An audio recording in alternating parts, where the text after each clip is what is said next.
Welcome back everyone, and in this video, we're going to go over my dividend portfolio, and I'm going to share with you my plans on how I expect to grow this portfolio in 2021. So as a new year has begun, I believe it is very important to create financial goals that you will work to achieve over the next 12 months. And these goals can relate to investing, saving money, reducing debt, any type of financial goal that will make your situation stronger at the end of this year compared to where you are today. And everyone's goals are going to be different. We all have different financial situations, and I just want to make it clear that make sure you make goals and set goals for yourself that are obtainable, and by the end of 2021, you will be in a better off situation compared to where you are today.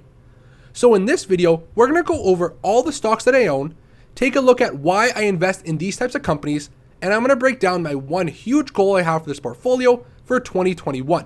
I'm going to break down the numbers very easily to explain my investing philosophy and why I choose to own these dividend paying companies. If you're new to the channel, I am the Gen Z investor, and every single day we talk about the stock market, we go over different stocks you can buy and sell and discuss any major market news and headlines.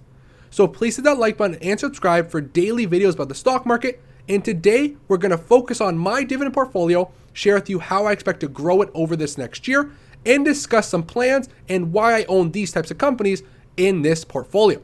So please hit that like button and subscribe.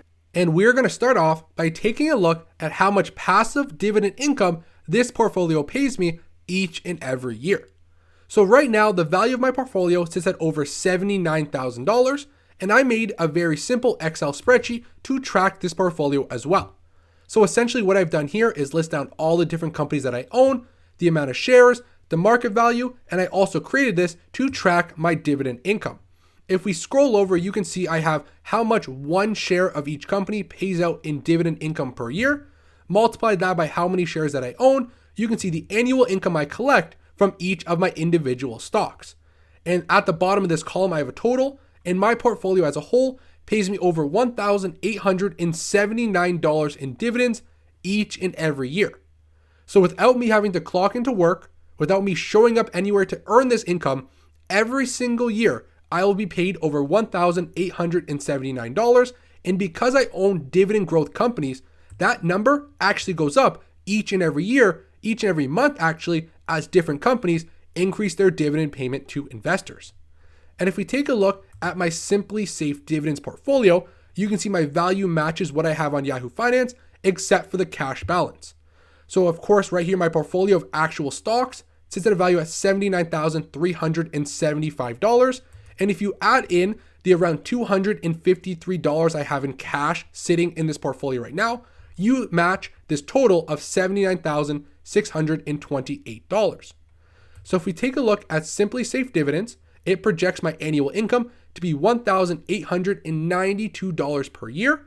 And over the past 5 years, my average dividend growth rate for my holdings is 7.2%.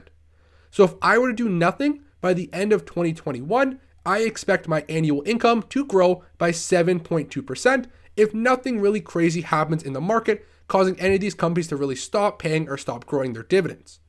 And if we take a look at my dividend safety, 89% of my income is considered safe and 11% is considered borderline safe.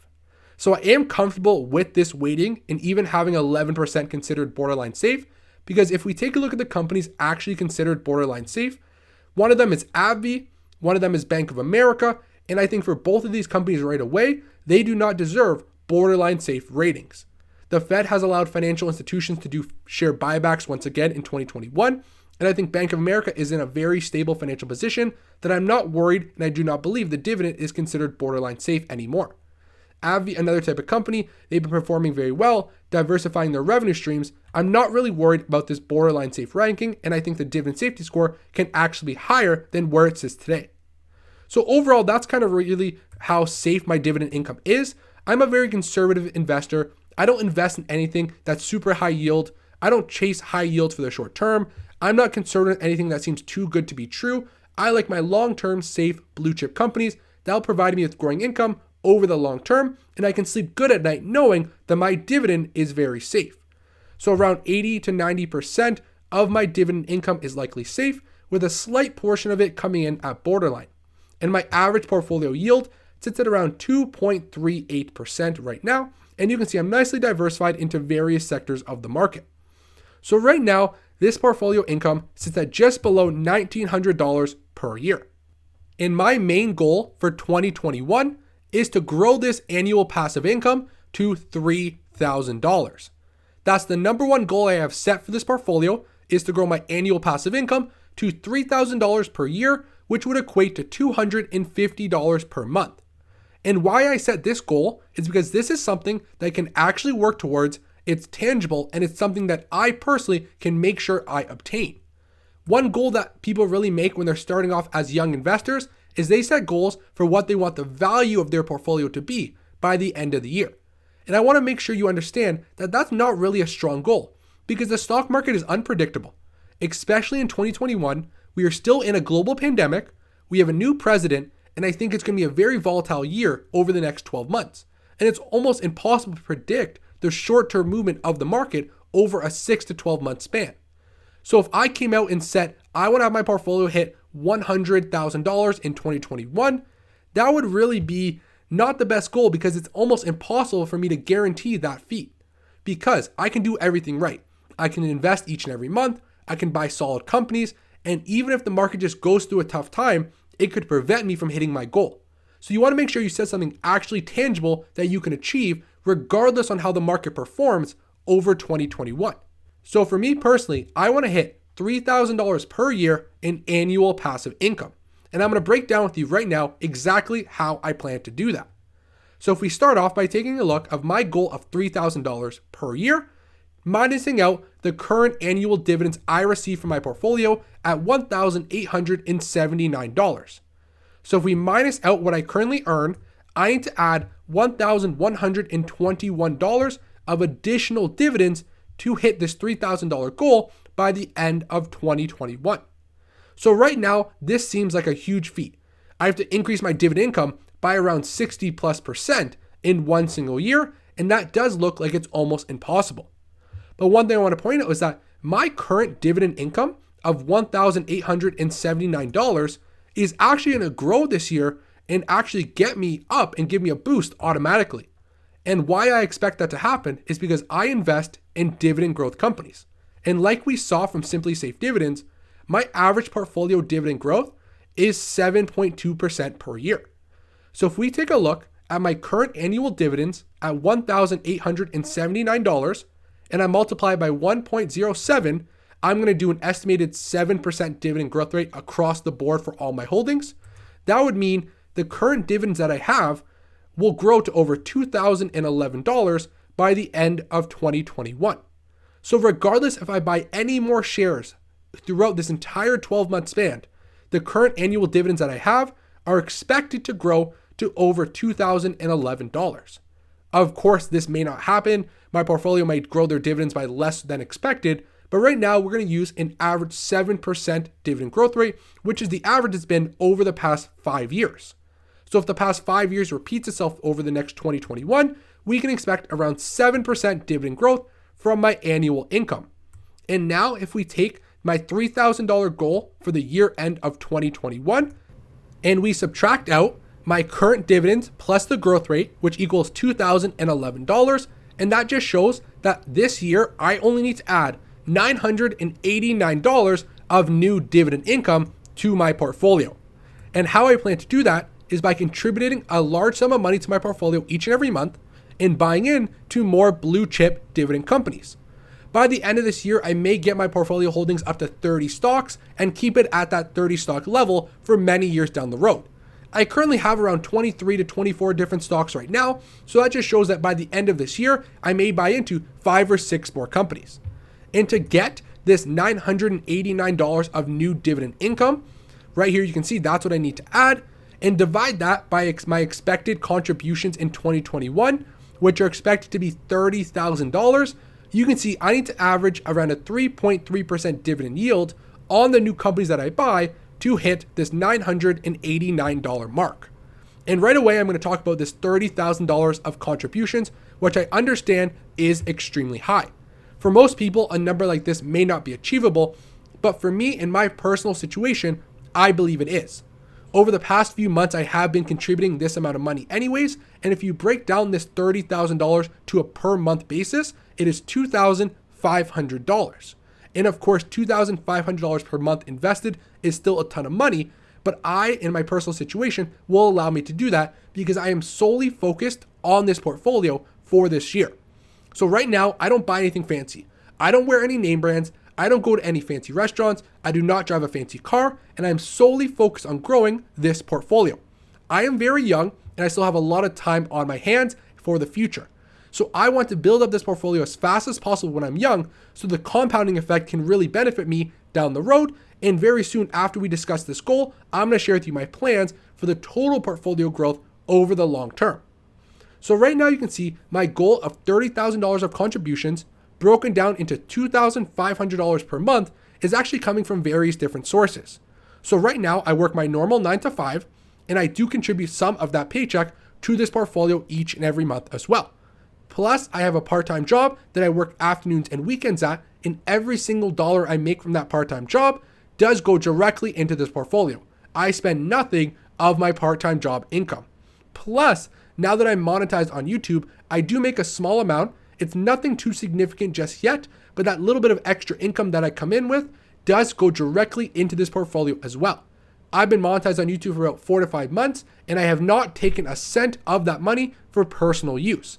Every single dollar that's after tax money goes directly into this portfolio as well, and all of that added up really will allow me to contribute $2,500 per month, which will equal $30,000 expected contributions in 2021. And that $30,000, if I average a yield on my investments of 3.3%, will put me at that $989 mark, letting me achieve that goal of $3,000 per year of dividend income. So that's really when you break down the numbers and you understand how I can hit this goal, it makes it seem more possible. And for you, your goal may not be to increase your dividend income by $1,120 in 1 year. It may be to get to $100 of dividend, $50 of dividend income. It depends on your individual personality. It depends on your individual personal financial situation. And for you, it may not even be a good time to invest. If you have a lot of consumer debt, if you have any type of credit card debt, any student loan debt, those are the types of debt that you should be focusing on first before you focus your whole heart on investing. I am a big believer of reducing all consumer debt. I have no student loans. I did a lot of scholarship applications when I was in school, and I did earn a ton of money from scholarship for my grades and my academic performance. But that's kind of my personal situation as well. Not everyone has that situation and might not have the GPA to achieve those financial scholarship levels. So that's how I've been able to achieve this much money, how I've been able to grow this portfolio to over $79,000. And the year of 2020 has been absolutely incredible. I really got interested in dividend growth investing. I had this portfolio for many years beforehand, but I wasn't too serious about it. And then in 2020, I got very serious. I contributed a large part of my savings into this portfolio. And one thing I want to show you is the first ever video I created on this channel. If we sort by oldest, 1 year ago, I created my first video, which was 3 goals for 2020. It only has 230 views. I do not expect you to go back and watch it because it's absolutely terrible. It's my first ever YouTube video, and it's only 4 minutes long. And I share with you the 3 goals I had for 2020. And if you take a look at my second video, I showed you for the first time ever my portfolio of over $29,000, which is completely changed. I actually don't own any of the holdings I did in this portfolio, and now it has grown to over $79,000 at the year end of 2020, which is a $50,000 increase in 1 single year. But one thing I want to make very clear, of course, that was a ton of my savings being put into the portfolio. Most of that return was in the form of contributions. You can see my share prices have grown close to $10,000 this year, and I've received maybe around $1,500 in dividends. So maybe $11,000 of the growth came from dividends and market appreciation, and the other $40,000 was all just savings and hard contributions added in each and every month. And now if we take a look at my plans for the future of this portfolio, we're going to jump over to a very simple compound interest calculator. So this is a very simple tool that I use to predict how large my portfolio is going to grow to over a foreseen timeline. So if we start off with my initial balance of $79,000, which is where I sit at today, and I expect a 7% per year growth rate on my portfolio for the next 20 years, while I contribute to invest $2,500 per month and I hit calculate, it projects my portfolio is going to grow to $1,581,000 in 20 years from now. So around $1.6 million portfolio if I just continue to do what I'm doing, averaging a 7% rate of return.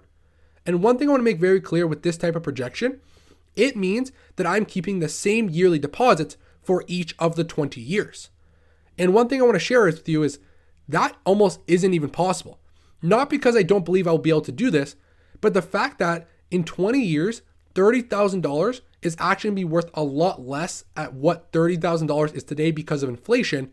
This is actually very simple because over time, I plan to actually increase those deposits as I get future promotions at work, as I start to make more money, as the overall rate of return goes up and inflation goes up. $30,000 in 20 years from now is going to be a lot less than the $30,000 I'm contributing right now. So if you take inflation out of the table and you just contribute the same dollar amount of $30,000 per year, in my case, I can grow it to a $1.6 million portfolio in 20 years. And now if we jump over back to my spreadsheet to show you what this $1.6 million really means, if we take this chart and that future projection of an estimated value at $1.6 million, and we use the very common 4% rule. The very, very common rule for investment portfolios is you can withdraw 4% of your value each and every year while maintaining your portfolio and almost never running out of money. So if we use that very simple rate, which some people believe it's accurate, some people it's more, some people believe it's less, but I'm just going to use the very common average 4% withdrawal rate, you can see I can scroll down. That'll provide me with $64,000 of income per year. Divide that by 12 months in a year. You can see that's $5,333 per month in income. And this $5,000 plus in monthly income will almost be completely passive. It's my investments and my money growing and paying me more money. And that's what's really the beauty of a dividend portfolio, because I don't have to work to earn this money. This may not be enough money to sustain my current lifestyle 20 years from now, but it will definitely be a nice bonus, and I'd rather have this extra $5,000 per month of income coming in compared to not having it and spending all my money that I earn today on useless, liabilities that I really don't need in my life. But I also do believe that you can achieve financial independence with around $5,000 plus of income, depending on where you live in the world. If you don't live in some of the most expensive parts of New York or San Francisco or LA, $5,000 plus a month is a very comfortable standard of living that will provide you with passivity so you can retire if you don't want to work, or you can choose to work in a field that gives you meaning and value, and you can really do whatever you want with your life because you know your bills are being taken care of by this investment portfolio. And I am right now I'm currently in my early 20s, so in 20 years from now, I will be in my early 40s. So that will still give me a lot of time to continue to invest if I don't want to retire and exit the workforce right now. If $5,000 per month is not enough to sustain my monthly expenses, I can continue to invest even more. Or even if I want to take a part-time job and semi-retire just to keep busy and earn some extra income, I can also do that as well. It just gives me a ton of different options 20 years from now, especially having this $5,000 plus of income coming in per year. And right now, the median income within the United States is around $62,000. And of course, I completely understand as time goes on, wages will go up.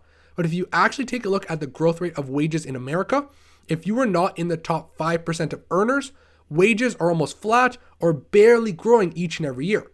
So I really don't expect that median income in America to be much higher than where it is today over the next 20 years. Of course, it will go up. It will go up significantly, but I don't think it's going to go up as exponentially as some people expect. So that's just my plan for the future. This portfolio right now is in the very early stage. I've had it for a couple of years, but 2020 was really the first year where I took investing very seriously and focused my entire life on building up this portfolio. So it's very early on in the stage. This is a book that has 20 different chapters. If 2021 was year 1 and this year is year 2, we're still very early on in the story, and I do believe this is almost nothing compared to where we're going to be down the road. So thank you for watching. That was me sharing my goals and my plans for 2021. We all know, we broke down, the main goal is to hit $3,000 per year in 2021 passive income, and I think it is very achievable with the steps that I've set out and the steps that I've shared with you. So right now we post every single day about the stock market, sharing different videos about stocks you can buy and sell, and discussing any major market news and headlines. And I put my portfolio amount right on the thumbnail, so it's very easy for you to stay track of my portfolio and keep going along with my progress. So thank you for watching, and I will see you in tomorrow's video.